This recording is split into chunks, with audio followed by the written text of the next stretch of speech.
আসসালামু আলাইকুম ওয়া রাহমাতুল্লাহি ওয়া বারাকাতুহু। আশা করি সকলেই ভালো আছেন।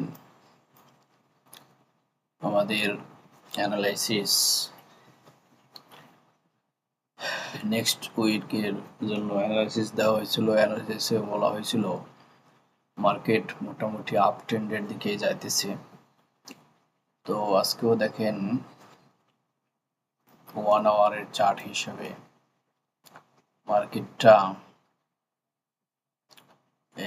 এখান থেকে বাই সেল এবার ক্রস করে সেল আসার পরে এখানে আবার সেল আসলো।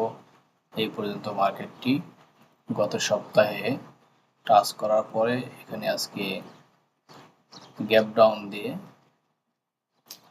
মার্কেট ওপেন হয়েছে। তো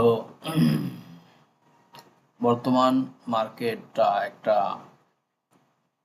গত সপ্তাহের যে একটা মার্কেট সাপোর্টকে ক্রস করেছিল, সেই সাপোর্ট এবং রেজিস্ট্যান্স এর কাছে এখন মার্কেটটি ট্রেড করতেছে।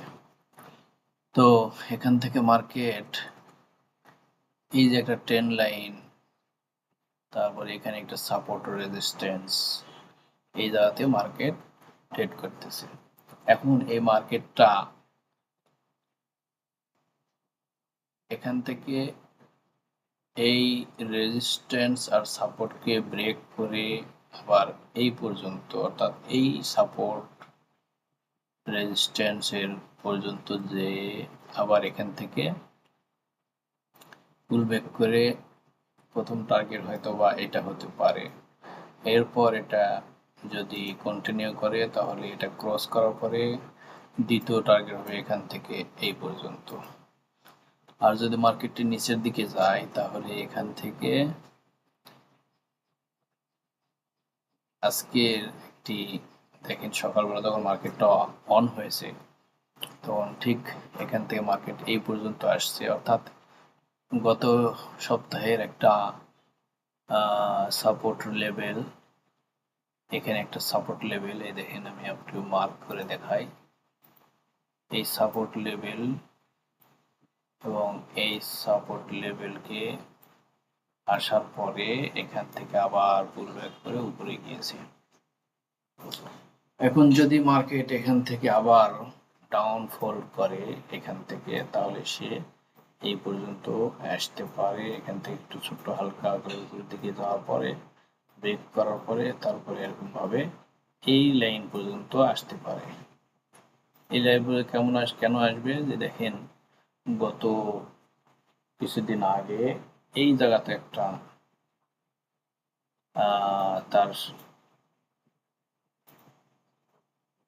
সাপোর্ট লেভেল আছে, আবার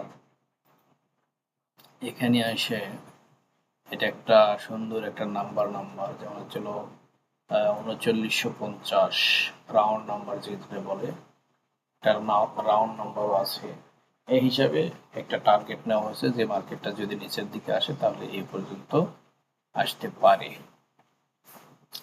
এটা আমরা 15 মিনিটের চার্টে যখন দেখব তখন মার্কেটটি আরেকটু ভালো বুঝতে পারবো আমরা। এই 15 মিনিটের চার্টে গেলাম, যাওয়ার পরে দেখেন মার্কেটটি ঠিক এই সাপোর্ট লেভেল, ট্রেন্ড লাইনের সাপোর্ট, তারপরে এখানে সাপোর্ট রেজিস্ট্যান্সের যে একটা রেজিস্ট্যান্স লেভেলে মার্কেট আছে। আবার এখান থেকে এই চ্যানেল একটা আমি দেখাইছি, এই চ্যানেলটি দেখেন এখান থেকে মার্কেট একটা রেজিস্ট্যান্স নিয়ে এখানে এসে সাপোর্ট তৈরি করলো, আবার এখানে একটা রেজিস্ট্যান্স নিয়ে এখানে সাপোর্টকে টাচ করে মার্কেট উঠে যাইতেছে। এখন এর পরবর্তী টার্গেট হয়তো এই পর্যন্ত হবে, এই চ্যানেলের রেজিস্ট্যান্স পয়েন্ট। তারপরে এখান থেকে হয়তো আবার একটু পুল ব্যাক করে এই চ্যানেলের মাঝামাঝি বরাবর এসে এখান থেকে আবার উপরের দিকে যাবে। এরপর হয়তো আবার একটু ব্যাগ নেওয়ার পরে উপরে উঠবে, তারপরে এখানে আসবে, এখান থেকে এভাবে যাবে, এখানে আসবে, তারপরে উপরের দিকে যেতে পারে। তো এখান থেকে যদি নিচের দিকে যায় তাহলে এই যে দাগ দেওয়া হয়েছে এরকম ভাবে সে নিচের দিকে আসতে পারে। তবে আমার মনে হইতেছে যে মার্কেট নিচের দিকে না এসে উপরের দিকেই যাওয়ার চান্স বেশি। কি জন্য? এখানে এই সাপোর্ট রেজিস্ট্যান্স আর এই সাপোর্ট রেজিস্ট্যান্স মোটামুটি আমাদের চ্যানেলের সাপোর্ট রেজিস্ট্যান্স সব কিছু ভেঙে মার্কেট এই জায়গাতে ট্রেড করতেছে। এখান থেকে এখন উপরের দিকে সে যাওয়ার চেষ্টায় করবে বেশিরভাগ। তো এই ছিল আজকের অ্যানালাইসিস। যদি মার্কেট এখান থেকে এরকম ভাবে পুল ব্যাক করে এখানে একটা বাই এন্ট্রি পাওয়া যায় তাহলে আমরা বাই নিব। আর এখান থেকে আসে এখানে রিজেকশন করার পরে যখন দেখা যাবে যে মার্কেট এই জায়গাতে আসছে একটা সেল পয়েন্ট পাবে তাহলে এখান থেকে আমরা সেল নেওয়ার চেষ্টা করব। তো এই হলো আজকের অ্যানালাইসিস। ভালো থাকবেন। আসসালামু আলাইকুম ওয়া রাহমাতুল্লাহি ওয়া বারাকাতুহু।